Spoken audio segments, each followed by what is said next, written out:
Transformers is coming out this summer. What's that about again? Oh wait, What's that about? I don't know. I think it's like some robots or something. Gotcha. Okay. Yep. I think you're in it or something. Okay, yeah, no, I think it's a fond memory. Yes, yes. Okay. What is your favorite part about Transformers? And what do you think we're just gonna love watching it? My favorite part about Transformers, probably the cars. I gotta be honest, the cars and the fight scenes and the explosions. I think Michael Bay has a way of making this kind of movie, which, you know, initially at a glance you're like, oh, it's a boy movie. He makes it so that everyone is able to enjoy it. Even, you know, the little girls have no idea what's going on. There's so many things exploding. They just can't take their eyes off of the screen. That's why I think it's such a infectious movie. Everyone's watching it. Everyone's talking about it. And so I'm honored to be a part of something like this. It's a little intimidating. You feel like you have to live up to something that's not really there. Now, you had a lot of experience acting with Nickelodeon and with a lot of people your age. How was it going from that experience to working with older actors? Initially, it was very difficult for me to adjust to that kind of surrounding where, you know, Mark Wahlberg's around me every day and Anthony Hopkins is just hanging out with me on Snapchat. You had to adjust, but I think overall, it was a great learning experience. Being in a big movie like this, it's only gonna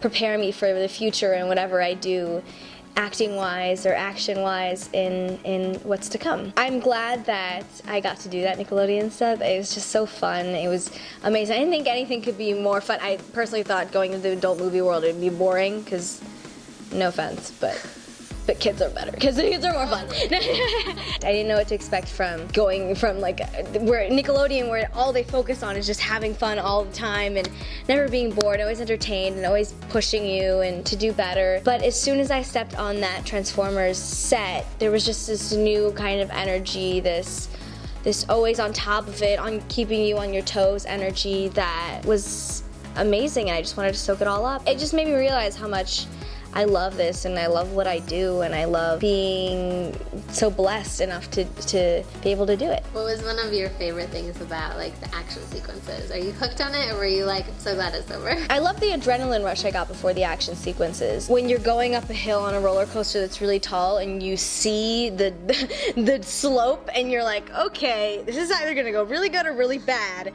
And that's kind of the same feeling I got on a daily basis on that set. I'd soak up as much as I could. I'd take pictures all the time. I'd steal the bullets from the explosions and the guns that had just shot. And it was just, these bullets are huge, by the way. They're like that big. Wow.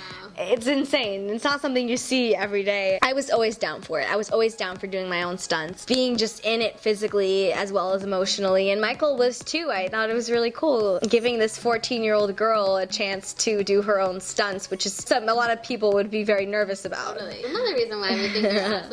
Oh, hey, thank you. Did you have any bloopers, or they're either super embarrassing or super funny, where you were supposed to do something and it did not go well? I always had a tendency to burp. We would have all this like pop on set. Sorry, soda. In Cleveland, Ohio, we call it pop. Yeah. It's kind of like an east side thing. But soda, yeah. So we would have a lot of soda on set, and I would be like drinking it if there wasn't water available. And then I'm sure Michael Bay has, when he's watching the takes, he's just see me burp over and over again, and I'm then pretty sure he probably can't take me seriously anymore. Big belches, or was it just like a little one? Like no, it was bad. It was like my brothers. Yeah, we compete. Reenact? Can I reenact? Yeah. No, it's just a natural thing. I can't force it. Can we do like the level of length of sound? I rate them on a scale of 1 to okay. 10. Okay. And so let's say we're in a scene. Let's say we're in a scene and I'm just like, We have to it's say like the day. if it has, what's gonna happen? I have to say the day. Mark, what are you doing here? Oh yeah, you're my co-star. And then you know, like you got this like diaphragm. You don't even see it sometimes. It just happens, and then rate them on a scale of 1 to 10. And I guess a 6 would be, you know, if it has a lot of diaphragm in it, a lot of power, but it's lengthy, but not too lengthy that it's like a 7. Yeah, and then people around me, you know, they kind of catch on, and then they decide to rate them with me So it's or like for an me. experience. Like, Yeah. I think that's a 5. Yeah. Oh, it's a 7. Yeah, but if they call it a 5 and I call it a 7, then we're not friends anymore. You know. It's definitely a deal breaker. Did you get any like cool acting advice from any of the actors, like Mark? You know, Mark always knew the best restaurants to go to. Mark would always be like, hey, what are you craving? Sushi. And he's like, I got you. I know, and I know the chef, and they'll prepare something. If you tell them you know me, they will get you anything. I'm like, oh, okay. He was always recommending places to go to, but on set, he was always very protective of me. He was a fatherly figure. I thought he was also like a little protective like my dad too. When I was on the phone, he would always ask if I was talking to a boy. Even if I wasn't ever, he would always ask, and I would tell him, no, oh, is that I'm a boy? Or he'd be like, is that a boy? Well, you know, we would sit in separate tents, you know, we would have our own tents with the water in our seats, and he would peek his head around when I didn't know that he was there. He would peek his head around and be like, who are you talking to? Just my friend. Is it a boy? A boyfriend? No, Mark, we're good. And he just like turn around and go back to whatever he was doing, which is so random. But it was funny. And I remember I brought my friend to visit me from Cleveland, because Detroit and Cleveland were very close to each other, so they would drive up on the weekends and see me, and it was great. But you know, I had some guy friends, and you know how it is, girls. You have guy friends, you would never imagine being more than friends with them. It's weird. It's like your brother-sister relationship.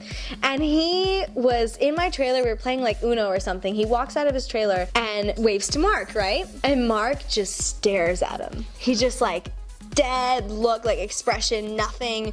But it's the scariest thing in the world, apparently. That's what my friend told me. And he said, he hates me, Bella. He hates me. And I said, I got a feeling that I know why he hates you. It's because you're a boy, and you're hanging out with me, and there's a possibility that you might be romantically interested in me from his point of view. Yeah. Yeah.